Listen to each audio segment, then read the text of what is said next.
Bonjour et bienvenue dans cette vidéo flash dans laquelle nous allons discuter ensemble des transformations acide-base et voir quel est le vocabulaire associé.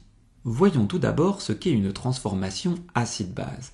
Il s'agit d'une transformation chimique qui implique un transfert d'ion hydrogène, noté H+, entre un acide et une base. L'ion hydrogène est aussi souvent appelé proton. En effet, ce dernier est uniquement composé d'un proton, d'où son nom. Considérons la transformation acide-base suivante impliquant l'acide propanoïque, mais aussi la méthylamine. Ces deux réactifs vont conduire à la formation d'un ion propanoate, mais aussi d'un ion méthylammonium. Les doubles flèches ont toute leur importance puisqu'elles représentent le fait que la transformation soit réversible, c'est-à-dire que cette transformation peut se faire de la gauche vers la droite, ce que l'on appellera le sens direct, mais aussi de la droite vers la gauche, ce que l'on appellera le sens indirect. L'acide propanoïque présent du côté des réactifs, et noté A1H ici, est un acide et va donc se transformer en un ion propanoate, sa base conjuguée, noté A1-, après libération d'un ion hydrogène, celui indiqué par la flèche bleue. A l'inverse, la méthylamine, qui est une base notée A2-, va se transformer en son acide conjugué, l'ion méthylammonium, noté A2H, par captation de l'ion hydrogène libéré par l'acide propanoïque. Selon la théorie de Brønsted, énoncée en 1923, un acide est une espèce chimique qui est capable de libérer un ion hydrogène.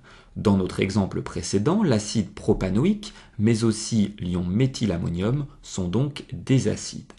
A l'inverse, une base, selon cette théorie, est une espèce chimique capable de capter un ion hydrogène. La méthylamine et l'ion propanoate sont donc bien des bases. Deux entités chimiques vont former ce qu'on appelle un couple acide-base s'il est possible de passer de l'une à l'autre par transfert d'ion hydrogène.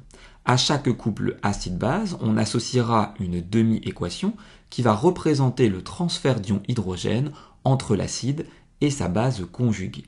Dans l'écriture d'un couple acide-base, apparaîtra toujours en premier l'acide et en second la base. Lorsque l'acide est une molécule, la demi-équation aura la forme générale suivante, AH égale A- plus H+. Lorsque l'acide est un ion, la demi-équation aura pour forme générale BH+ égale B plus H+.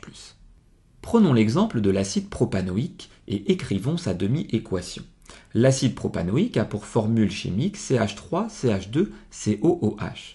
Comme tout acide, d'après la théorie de Brønsted, il va donc être capable de libérer un ion hydrogène, conduisant donc à la formation de sa base conjuguée, l'ion propanoate, que voici.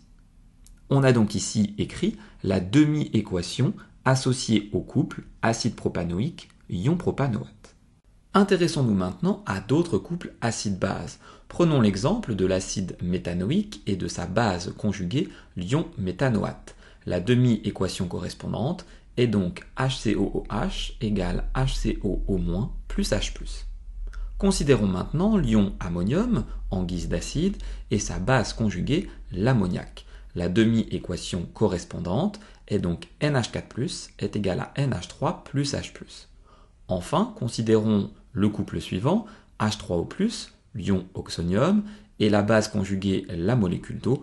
La demi-équation correspondante est donc H3O+, est égal à H2O plus H+. Cette vidéo flash est maintenant terminée, j'espère qu'elle a été claire. N'hésitez pas à vous abonner à ma chaîne YouTube et je vous dis à très bientôt pour de nouvelles vidéos.